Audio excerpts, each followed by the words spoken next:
نحمدہ و نصلی علی رسول الکریم اما بعد فاعوذ باللہ من الشیطان الرجیم بسم اللہ الرحمن الرحیم۔ السلام علیکم۔ اپنی طبیعت اور مزاج کے موافق کسی چیز کی طرف میلان کا نام خواہش ہے۔ نفسانی خواہشات کی پیروی دنیا و آخرت کی بہت ساری بلاؤں کا سبب ہے اور اس کی مخالفت بہت ساری بھلائیوں کا ضامن۔ ایسے لوگ جو نفسانی خواہشات کے جال میں گرفتار ہو جاتے ہیں، اس سے آزادی بہت مشکل ہو جاتی ہے، لیکن اللہ کی توفیق سے ہر کام آسان ہو جاتا ہے۔ انسان کی نیت ہونی چاہیے کہ میں نے خود کو تبدیل کرنا ہے، تو یقیناً وہ اپنے آپ کو تبدیل کرنے میں کامیاب ہو جاتا ہے۔ خواہش انسان کو اپنا مقصد و مراد حاصل کرنے پر آمادہ کرتی ہے۔ واضح رہے کہ آخرت سے پہلے دنیا میں ہی ہر عمل کا ایک انجام ہوتا ہے، لیکن خواہش انسان کی عاقبت اندیشی ختم کر کے اسے انجام کے دیکھنے سے اندھا کر دیتی ہے، جبکہ عقل اور دین انسان کو ہر ایسی لذت سے روکتے ہیں جن کا انجام ندامت اور شرمندگی ہو۔ چونکہ انسان کا امتحان خواہشات کے ذریعے رکھا گیا ہے اور وہ ہر وقت کسی نہ کسی حادثہ سے دوچار ہوتا ہی رہتا ہے، اس لیے اس کے وجود میں دو حاکم بنا دیے گئے ہیں، ایک عقل اور دوسرا دین۔ ہم دیکھتے ہیں کہ ایک بچہ بھی اپنی خواہش کو ترجیح دیتا ہے، خواہش کے نتیجے میں بربادی ہاتھ آ جائے، کیونکہ وہ عقل کا کچا ہوتا ہے۔ ایک بے دین آدمی اپنی خواہش کو ہی ترجیح دے گا، خواہش کا نتیجہ آخرت کی تباہی کیوں نہ ہو، کیونکہ وہ دین کا کچا ہے۔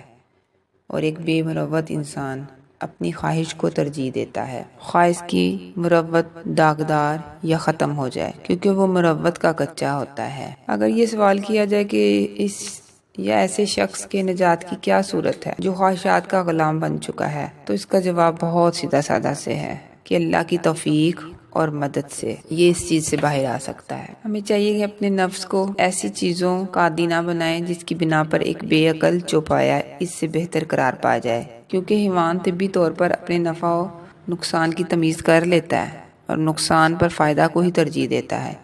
انسان کو اسی مقصد کی خاطر عقل سے نوازا گیا ہے۔ اگر وہ نفع اور نقصان میں تمیز نہ کر سکے یا تمیز کے باوجود نقصان کو ترجیح دے، تو ظاہر ہے کہ پھر ایک چوپائے کی حالت اس سے زیادہ بہتر ہوگی۔ ہمیں چاہیے اپنے دل میں خواہشات کے انجام پر ذرا غور کریں اور دیکھیں کہ گناہ و نافرمانیوں کی بنا پر کتنی فضیلتیں فوت ہو جاتی ہیں اور کتنی ذلتوں سے ہمکنار ہونا پڑتا ہے۔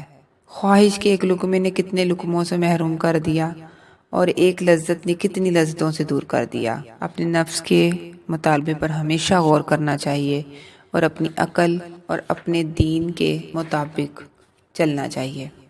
نبی پاک صلی اللہ علیہ وسلم کا ارشاد ہے، 3 چیزیں باعث نجات اور 3 چیزیں باعث ہلاکت ہیں۔ نجات دینے والی پہلی چیز کھلے اور چھپے اللہ کا تقوی ہے، دوسری چیز خوشی اور ناراضگی، ہر حال میں حق گوئی، تیسری چیز فقیری اور امیری، یعنی ہر حال میں میانہ روی ہے، اور ہلاک کرنے والی پہلی چیز وہ نفسانی خواہش ہے جس کی پیروی کی جاتی ہے، دوسری چیز وہ بخل ہے جس کی بات مان لی جائے، اور تیسری چیز آدمی کی خود پسندی ہے۔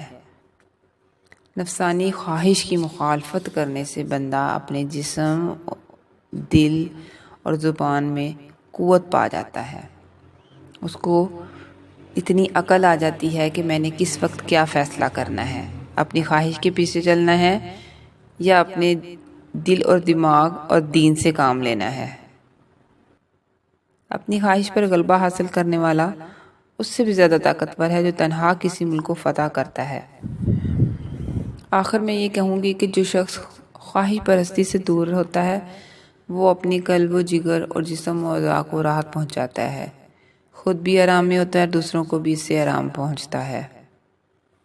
اور جب اخلاق برے ہو جاتے ہیں تو مخلوق اسے ناپسند کرنے لگتی ہے اور وہ بھی دوسروں کو ناپسند ہی کرتا ہے۔